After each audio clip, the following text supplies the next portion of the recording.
కార్మికుల యొక్క న్యాయబద్ధమైన డిమాండ్లను ఆనాడు పూర్తి స్థాయిలో కేబినెట్లో చర్చించి తదుపరి వారిని రాష్ట్ర ప్రభుత్వ ఉద్యోగులుగా గుర్తిస్తూ ఆ సంస్థను ప్రభుత్వంలో విలీనం చేసిన విషయం మీ అందరికీ కూడా తెలిసిందే.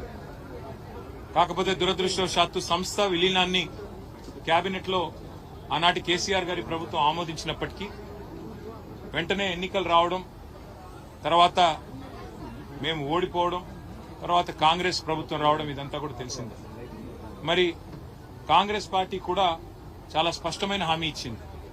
వెంటనే ఆర్టీసీని విలీనం చేయడంతో పాటు ఆ కార్మికులకు న్యాయం చేసే విధంగా పీఆర్సీ ఇవ్వడంతో పాటు అన్ని రకాల ప్రభుత్వ ఉద్యోగులు వారిని గుర్తించిన తర్వాత వచ్చే అన్ని రకాల హక్కులు కూడా వారికి కల్పిస్తామని చెప్పి ఆనాటి కాంగ్రెస్ పార్టీ, ఈరోజు ప్రభుత్వంలో ఉన్న పార్టీ ఆ రోజు వాగ్దానం చేయడం జరిగింది. కానీ గవర్నమెంట్లోకి వచ్చి 2.5 సంవత్సరాలు గడిచినా 100 రోజులు చేస్తామని చెప్పిన పనిని చేయకపోతే రాష్ట్ర వ్యాప్తంగా మరి ఆర్టీసీ కార్మికులు సమ్మెకు దిగిన విషయం మీకు తెలుసు. ఆ సమ్మె జరుగుతున్న క్రమంలో నర్సంపేట డిపోకు సంబంధించిన సోదరుడు ఆర్టీసీ డ్రైవర్ గా పనిచేస్తున్న శ్రీ శంకర్ గౌడ్ గారు ఆ రోజు ప్రభుత్వం మీరిచ్చిన మాట నిలుపుకోవాలని వారు ఆత్మాహుతికి పాల్పడ్డ విషయం ఎందుకు తెలుసు. దురదృష్టవశాత్తు శంకర్ గౌడ్ గారు మరణించిన తర్వాత రాష్ట్ర వ్యాప్తంగా మా నాయకులు అందరూ బయలుదేరి నర్సంపేటకు వచ్చి ఆ కుటుంబానికి అండగా నిలబడడానికి బయలుదేరితే మమ్మల్ని ఏమో ఎక్కడికక్కడ అరెస్ట్ చేసినారు. మా సుదర్శన్ రెడ్డి గారిని అయితే శంకర్ గౌడ్ గారి అంత్యక్రియల రోజు 12 పోలీస్ స్టేషన్లు తిప్పి కారేపల్లిలో చివరికి ఖమ్మం జిల్లాలో అక్కడ తీసుకుపోయి పెట్టినారు.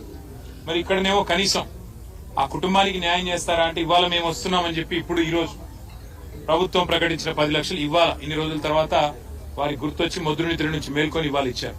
మేము పార్టీ తరఫున కూడా ఆ కుటుంబానికి కొంత ఆర్థిక సహాయం చేసి వారికి అండగా ఉంటామని చెప్పి, అట్లాగే రాష్ట్ర వ్యాప్తంగా ఉండే ఆర్టీసీ కార్మికులకు కూడా తప్పకుండా అండగా ఉంటాం. మేము ఆనాడే మరి మా ప్రభుత్వంలోనే నిర్ణయం తీసుకుని మిమ్మల్ని ప్రభుత్వ ఉద్యోగులుగా గుర్తించిన ప్రభుత్వం కేసీఆర్ గారి ప్రభుత్వం. కానీ దురదృష్టవశాత్తు మా ప్రభుత్వం పోవడం వల్ల, మారిపోవడం వల్ల ఈరోజు ఈ ప్రభుత్వం వచ్చిన తర్వాత మీకు ఇచ్చిన హామీ నిలబెట్టుకోకపోవడం వల్లనే ఈ పరిస్థితి వచ్చింది.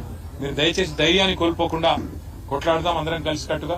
మీకు న్యాయం జరిగేదాకా, కాంగ్రెస్ పార్టీ మీకు ఇచ్చిన మాట నిలబెట్టుకునేదాకా మీ తరపున మేము కూడా గొంతు విప్పుతూనే ఉంటాం, మీతో పాటు కలిసి నడుస్తాం.